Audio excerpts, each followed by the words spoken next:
Hello everyone, my name is Vivek. और दोस्तों, आज हम बात करने जा रहे हैं कि जब आप यूपी में अगर किसी गवर्नमेंट कॉलेज या प्राइवेट कॉलेज से जब इंजीनियरिंग करते हैं यूपी स्टेट गवर्नमेंट से, तो आपको कितनी स्कॉलरशिप जो है गवर्नमेंट देती है। हमारे हमेशा दिमाग में रहता है कि अगर हम बीटेक में एडमिशन लेते हैं इस कोर्स में तो हमें कितनी स्कॉलरशिप मिलेगी, और स्कॉलरशिप मिलने के बाद हमारा जो है कि किस तरीके से हम अपना फाइनेंशियल जो बजट है किस तरीके से तैयार कर लेते हैं। तो ठीक है, तो सबसे पहले शॉर्ट में बताऊं तो अगर आप बीटेक करने जा रहे हैं तो आपको अगर आप हॉस्टल लेते हैं तो समझ लीजिए आपको 64,400 रुपये आपको मिलेंगे एक साल के लिए, जो आपकी स्कॉलरशिप होगी। अगर आप हॉस्टल नहीं लेते हैं तो आपको करीब 58,000 के लगभग मिलेगा। अब मैं इसको बता दूँ, इसको ब्रेक करके बताऊँ तो आपको 50,000 रुपये जो है कि आपका जो मैक्सिमम आपको 50,000 रुपये आपका फ़ी रिम्बर्समेंट हो जाएगा। यदि आपका जो है कि फ़ी जो है टोटल फ़ी जो आपका जो है कि अगर 50,000 से कम है तो आपको कम वाला मिलेगा। यदि आपका 50,000 से ज़्यादा है तो मैक्सिमम जो इंजीनियरिंग कॉलेज हैं उनके बीटेक जो है यूपी में उनके जो है 50,000 से ज़्यादा हैं तो आपको 50,000 वहाँ से वापस हो जाएगा फ़ी रिम्बर्समेंट में। अगर आप हॉस्टलर हैं तो आपको स्कॉलरशिप के तौर पे आपको 1,200 रुपये पर मंथ के लिए आपको 12 महीने के लिए तो 12,400 रुपये आपको मिलेंगे यहाँ पे। तो 14,400 रुपये आपको 1,200 रुपये के हिसाब से जो है कि आपका 12 में 1 साल के लिए हो जाएगा। तो आप 50,000 प्लस 14,400 आपका 64,400 हो जाएगा।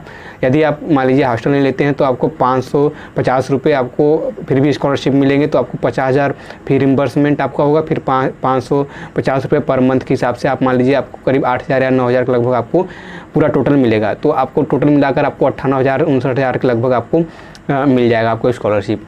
अब मैंने इस पर पूरा फुल डिटेल वीडियो बना रखा है किस तरीके से किस कोर्स के लिए कितनी स्कॉलरशिप यूपी गवर्नमेंट देती है, तो मैंने डिस्क्रिप्शन में उसका लिंक दे रखा है, आप उसको पूरी फुल में चेक कर सकते हैं। वैसे मैंने इसको शॉर्ट में वीडियो बनाया तो आपको पता चली गया होगा कि आपको कितनी स्कॉलरशिप मिलने वाली है। और भी कोई अपडेट है तो आप वेबसाइट पर आप चेक कर सकते हैं, नहीं तो आप हेल्प डेस्क पर कॉल कर सकते हैं, उनके किसी भी अपने वेलफेयर डिपार्टमेंट पे या यूपी स्कॉलरशिप के पोर्टल पर आप कॉल कर सकते हैं।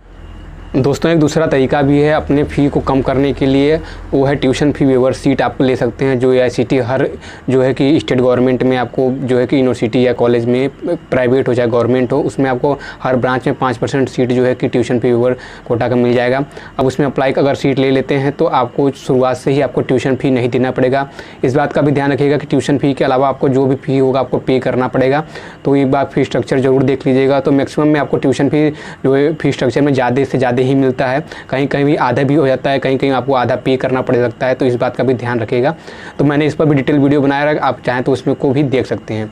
और एक तीसरा जो ऑप्शन है जो SC ST के बच्चों के लिए है कि वो आप जो अपना फ़ी है वो स्कॉलरशिप के आने के बाद भी पे कर सकते हैं, पहले वो सब उनको पे करने की ज़रूरत नहीं होती है। तो इसके मैं इस पर कंफर्म नहीं हूँ, बस मैं आपको नॉलेज दे रहा हूँ। अगर आप इसको कंफर्म कर पाते हैं आप कांटेक्ट करके बात कर लीजिएगा कि आप क्या हो सकता है कि हो सकता है आप जो है कि आपका जो है बाद में फ़ी आप स्कॉलरशिप आने के बाद पे कर सकते हैं। तो चलिए ठीक है दोस्तों, मिलेंगे अगले वीडियो, तब तक के लिए बहुत बहुत धन्यवाद।